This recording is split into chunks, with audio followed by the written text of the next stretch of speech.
Hello everybody, we're getting ready to do lesson 2.6 for Algebra 1, writing ratios and proportions, part 1. You want part 2, part 3, get a hold of me here. If you need grading on tests, quizzes, worksheets, online tutoring, get a hold of me here.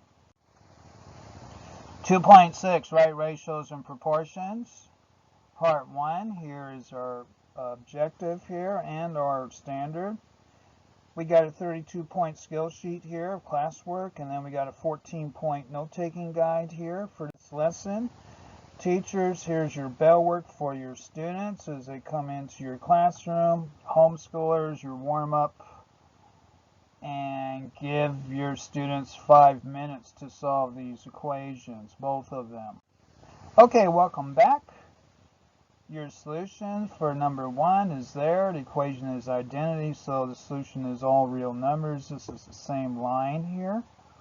So they have infinite amount of solutions. And then for number 2, the equation is another identity. So we've got two identities here. They're both equal to each other. Write ratios and proportions. You solve the equations using divisions. You'll find ratios and write and solve now. So throughout this book, you've been using rates such as 50 miles per hour. That's a fraction bar there, per hour. A rate is a special ratio. So for example here, ratios.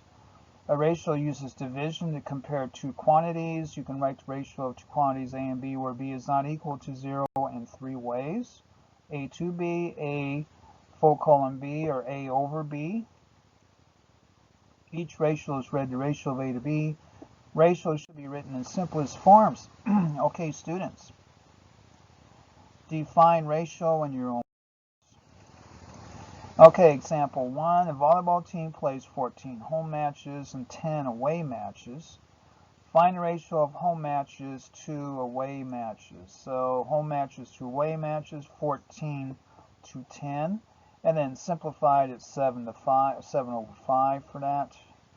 And then find a ratio of home matches to all matches. So what would that ratio be? Home matches to all matches would be 14 over 14 plus 10, because home matches be home and away. And that'd be 14 to 24, which simplifies 7 over 12. Okay, our first guide practice here. We got a CD thing going on here. The number of Derek's CDs to the number of his brother's CDs. So we need to write a ratio for this. Students, this is on you. Okay, so Derek has 44, his brother has 52. So how will we write that? 44 to 52, which simplifies to this here. Proportion is an equation that states that two ratios are equivalent. A general form of proportion is given below. B cannot equal 0, D cannot equal 0, A over B equals C over D. So if one of the numbers in a proportion is unknown, you can solve the proportion to find the unknown number. To solve a proportion with a variable in the numerator, you can use the same methods you use to solve equations. So students, in your own words, define proportion. Okay?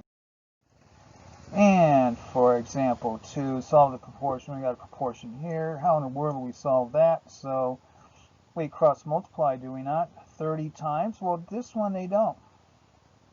They're not going to cross multiply here. What they're going to do is they're going to eliminate our 30, so we just have x on one side. So these cancel. 30 times 11 over 6. What does that equal? 330 over 6 equals x. And then when you simplify that, you get 55 equals x for that proportion. Okay, our guided practice here. We have this situation here. Students, this is yours. So practice. Solve the proportion, check your solution. Here's our proportion. So we're going to eliminate our 35 by multiplying both sides by 35 now.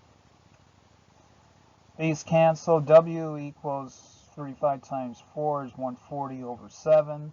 And what's that? That simplifies to 147. Fine. What does that simplify to? It simplifies to 20. So that's what it simplifies to. Check, so we put it back into the original proportion. 4/7 equals 4/7. This simplifies here. Yeah, boy. So that is 2.6 of Algebra 1. You want part 1, we did part 1, you want part 2, part 3, email me here, okay? Thank you.